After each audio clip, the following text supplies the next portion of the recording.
श्रीपाद श्री वल्लभ चरित्रामृत अध्याय 32 नवनाथांचे वर्णन. नवनाथांचा वृत्तांत. श्रीपाद श्री वल्लभांच्या दिव्य चरणांना स्पर्श करून मी त्यांना प्रश्न केला. महाप्रभू, नवनाथ या नावाने प्रसिद्ध असलेले सिद्धयोगी सर्व श्री दत्तप्रभूंचे अंशावतार आहेत असे मी ऐकले होते. त्यांच्याविषयी सविस्तर माहिती आम्हास द्यावी अशी श्रीचरणी नम्र प्रार्थना. श्री नवनाथांचे नाव ऐकताच श्रीपाद प्रभूंच्या दोन्ही नेत्रांमधून अमृतवृष्टीचा प्रवाह बहिर्मुख होऊन सृष्टीवर पडत असल्यासारखे वाटले. त्यांच्या दृष्टीतून प्रेमचैतन्य प्रवाहित होत होते. ते अत्यंत आनंदाने म्हणाले, श्रोत्यांनो, मच्छिंद्र, गोरक्ष, जालिंदर, गहनी, अडभंग, चौरंग, भर्तरी, चरपट आणि नागनाथ हे नवनाथ आहेत. त्यांच्या स्मरणमात्रानेच शुभफल सिद्ध होते. श्री दत्तप्रभूंची कृपा नवनाथांचे स्मरण करणाऱ्यावर अपार असते. कलियुगाच्या प्रारंभापूर्वी श्रीकृष्णाने उद्धवासारख्या महान भक्ताबरोबर तसेच समस्त यादवांबरोबर चर्चा करून आज नवनाथ या नावाने जाणले जाणाऱ्या नवनारायणांचे स्मरण केले. ऋषभ चक्रवर्तीला 100 पुत्र होते. त्यातील नारायण अंशाने जन्मलेल्या 9 जणांना नवनारायण म्हणतात. त्यांची नावे कवी, हरी, अंतरिक्ष, प्रबुद्ध, पिपलायन, अविर्होत्र, दुर्मिल, चमस, करभंजन अशी होती. हे सगळेच अवधूत स्थितीमध्ये राहणारे सिद्धपुरुष होते. माझ्या आज्ञेप्रमाणे या नवनारायणांनी धर्मसंस्थापनार्थ नवनाथ या नामरूपाने पृथ्वीवर पुन्हा अवतार धारण केला.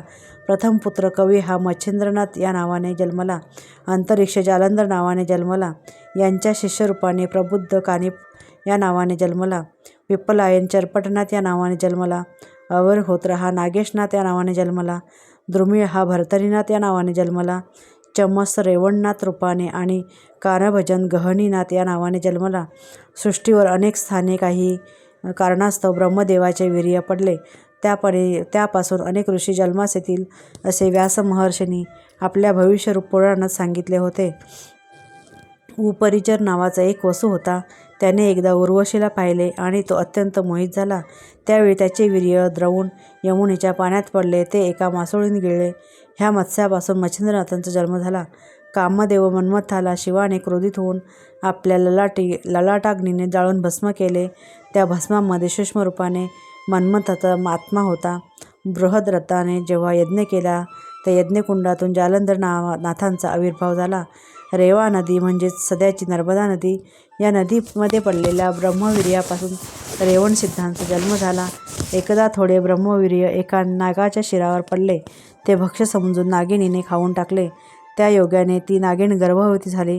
त्याचवेळी जनमेजय राजा सर्व सर्पांना नष्ट करण्यासाठी सर्पयाग करीत होता. ब्राह्मणांच्या मंत्रोच्चाराबरोबर शेकडो सर्प नाग या यज्ञकुंडात येऊन पडू लागले. या महाभयंकर सर्पयागापासून वाचविण्यासाठी तक्षकाच्या मुलीस एका मोठ्या वडाच्या झाडातील मुंद्यास बिळात लपवले गेले. त्या गर्भपिंडातून अविर्होत्राचा जन्म होणार असल्याने त्या अंड्यास त्या बिळात ठेवून तक्षकाची मुलगी स्वस्थानी निघून गेली. यथासमयी त्या अंड्यातून वटसिद्ध नागनाथांचा जन्म झाला.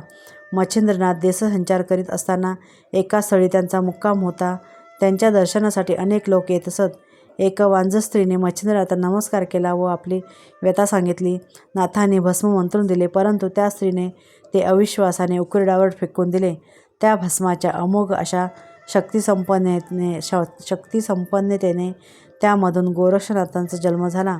पार्वतीच्या विवाहसमयी पौरोहित्य करणारे ब्रह्मदेव तिचे अप्रतिम लावण्य पाहून तिच्यावर मोहित झाले आणि त्यांचा वीर्यस्राव झाला. या कृत्याची त्यांना अत्यंत लज्जा वाटली आणि त्यांनी ते वीर्य आपल्या मांडीस पुसून टाकले. त्या क्षणीच त्या वीर्याचे 60,000 भाग झाले आणि त्यातून वालखिल्य या नावांचे 60,000 ऋषी जन्मास आले. त्यातून थोडा भाग उरला होता. तो कचरा समजून भागीरथी नदीत फेकला गेला. तो कचरा नदीतील गवतात अडकून पडला. तेथेच राहिला. त्यामध्ये पिप्पालनायनाचा आत्मा शिरला आणि चरपटनाथांचा जन्म झाला. कौलिक मुनींनी त्यांच्या पर्णकुटीतून बाहेर जाताना आपले भिक्षापात्र पर्णकुटीच्या बाहेर ठेवले.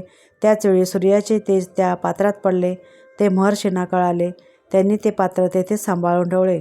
भर्तरी या शब्दाचा अर्थ भिक्षापात्र असा होतो. त्या पात्रातूनच एका नवनाथांचा जन्म झाला. यामुळे त्यांचे नाव भर्तरीनाथ असे पडले. हिमालयातील एका पर्वतावरील घनदाट अरण्यात एक हत्ती झोपला होता. एकदा ब्रह्मदेव सरस्वतीवर मोहित झाले आणि त्यांचे वीर्य द्रवित होऊन खाली पडले. ते झोपलेल्या हत्तीच्या कानात पडले. त्या कानातूनच प्रबुद्धाला जीवन प्राप्त होऊन त्याने जन्म घेतला. कानातून जन्म घेतल्याने या नाथाचे नाव कर्णकनिफा असे पडले.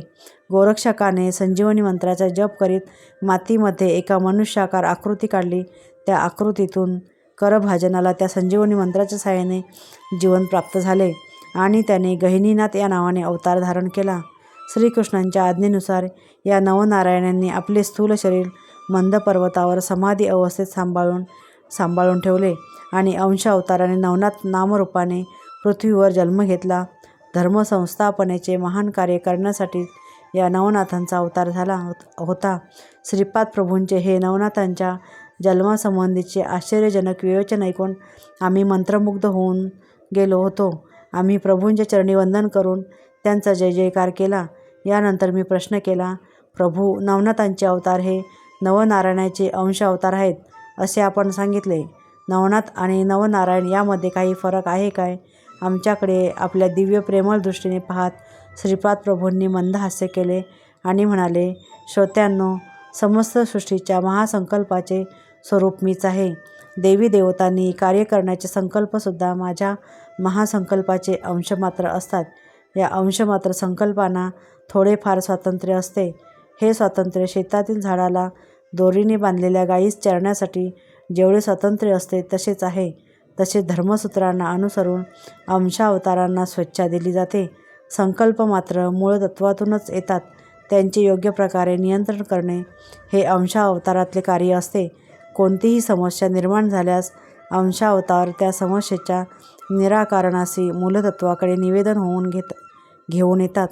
मूलतत्वाकडूनच अनुमती घेऊन जीवांचे कल्याण करतात.